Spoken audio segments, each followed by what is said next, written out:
Hi everyone, welcome to Movie World. First of all, I hope everybody is doing well, they're comfortable and healthy, because without your health, well, health is number one, according to, a character from The Godfather.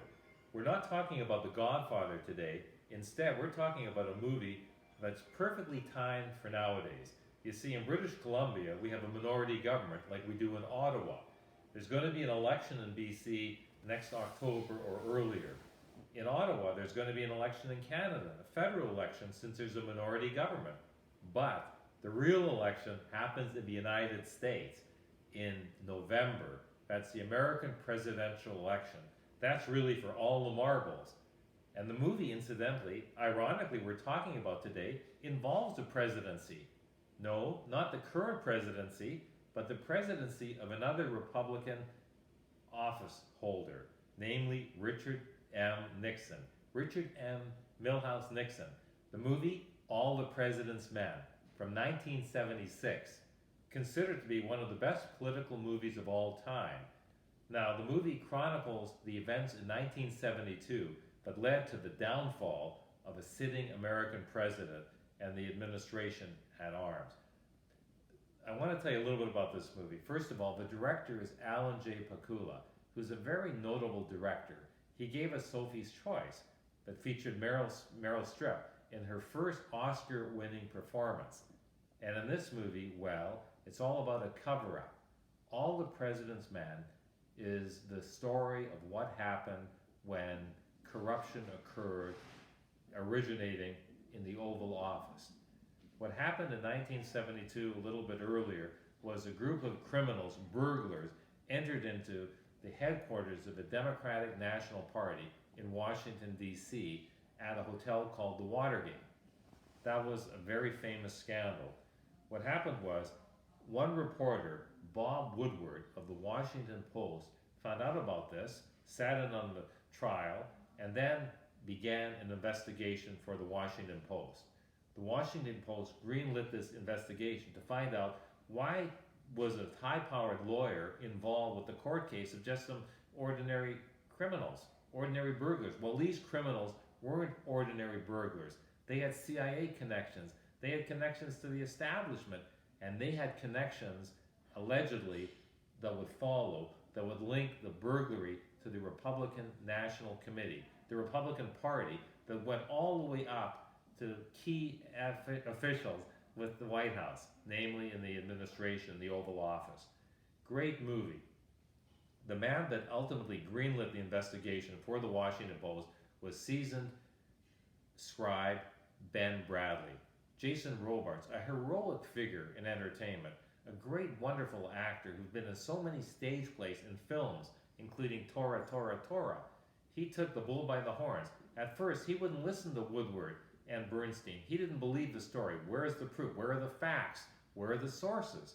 So these guys, these two reporters extraordinaire, dug hard, dug deep, and never relented. They interviewed countless people on the periphery, trying to find the seeds, the kernel of truth that would literally expose what was going on with corruption at the Oval Office. Cast as Bob Woodward, none other than Robert Redford, in a very meticulous, heart-wrenching performance. And his sidekick, who came along a little bit afterwards, but was instrumental in getting the goods on the corrupt politicians, was played by none other than Dustin Hoffman, an Academy Award-winning actor. Other key characters in this movie included Martin Balsam, who was jury number one in the great classic Sidney Lumet drama 12 Angry Men. Another person at the paper, in the boardroom, so to speak, was Harry Rosenfeld, played nicely by Jack Warden, another consummate actor many may remember from so many movies, but including The Presidio. Now, these were old movies, but it just shows you the bench strength of the actors in this movie. Also, one of the key elements and one of the most memorable aspects of All the President's Men, along with the toppling of the American president, who resigned, by the way, because of a scandal that became front page news all across not only the United States, but around the world, because you don't normally have a president resigning every other day. The other key element of this movie was a secret source Who was that source? Well, what the reporters nicknamed the source was Deep Throat. Now that obviously, set off alarm bells, because Deep Throat was, at the time in 1972, a very popular, dare I say, underground movie, a cult classic.